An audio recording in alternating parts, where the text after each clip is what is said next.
Je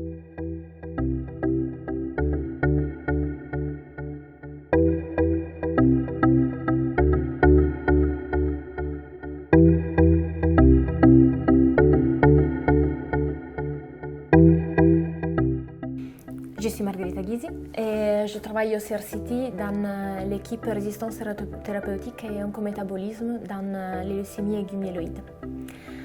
J'ai obtenu mon PhD en Italie à l'Université de Padoue dans les laboratoires du professeur Alberto Amadori. Et après mon PhD en 2011, j'ai continué ma formation en Australie où j'ai fait 2 différents postdocs. Mon premier postdoc c'était au Peter MacCallum Cancer Center dans l'équipe du professeur Ricky Johnson. Et après cette étape, j'ai rejoint Monash University pour travailler avec le professeur Ross Dickens. J'étais admise au concours de recrutement pour chargé de recherche au CNRS au sein de la commission 24 Physiologie, vieillissement et tumorigénèse. Notre équipe étude les mécanismes moléculaires cellulaires qui sont à la base du développement de la résistance à la thérapie dans la leucémie myéloïde aiguë, ou LAM.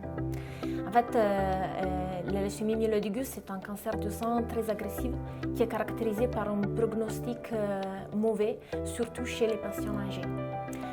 La résistance à la thérapie, c'est une problématique centrale dans les cancers et en particulier dans les LAM, où alors que la majorité des patients répondent initialement au traitement, la plupart d'entre eux développera résistance à la chimiothérapie et rechutera.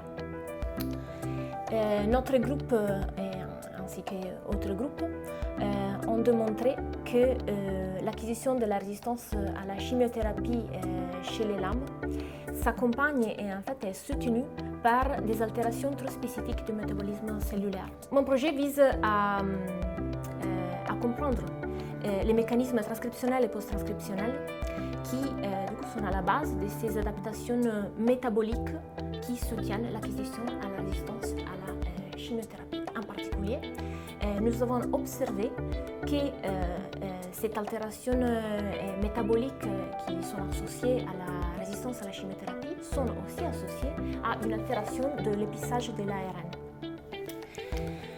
L'épissage de l'ARN, c'est un mécanisme essentiel de maturation de l'ARN messager.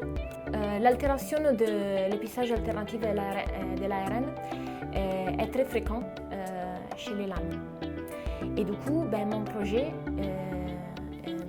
vise vraiment à comprendre le lien entre l'altération de l'épissage de l'ARN et les altérations métaboliques qui soutiennent le développement de la résistance à la chimiothérapie.